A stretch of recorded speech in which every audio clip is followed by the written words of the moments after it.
Misbehavior is a Korean psychological thriller film. Now this one isn't really known or anything.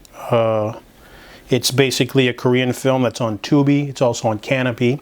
But it's about Hyo-ju. She is an older woman, a temporary teacher teaching the night classes at a all-boys school.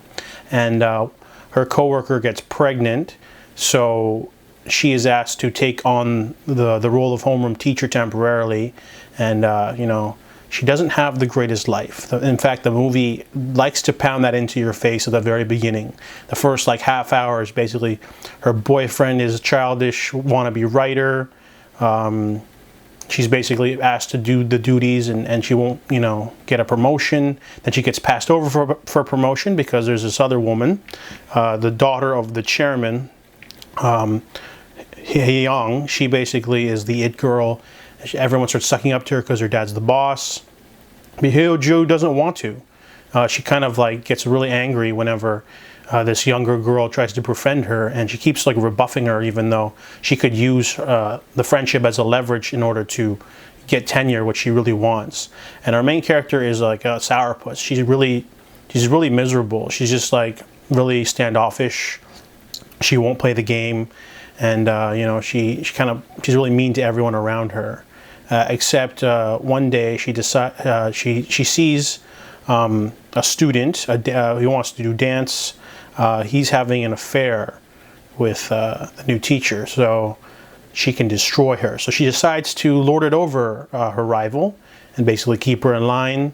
And then she starts fostering this dance student by like paying for dance lessons and nurturing him. And it becomes a sort of trial by fire when she starts a relationship with the boy as well.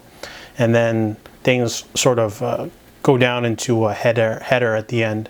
So in terms of tone, this movie is very similar to another one called The Housemaid, where everything is kind of just like a tightly coiled spring, and it really doesn't go off till the very end. This movie is very similar.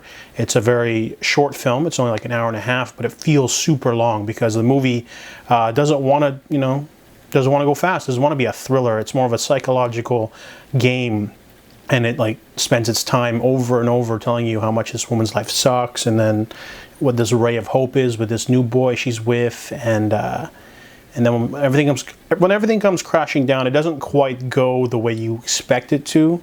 I was expecting a little bit more. They could have went a little bit crazier, but they didn't. And overall, the movie's just okay. It's an interesting watch. The acting's really good. It's a nice character study for these characters, but you know, it's one of those icky movies where no one is a good person really, and you don't really know what's going on, or you're just kind of like waiting for what's going to happen.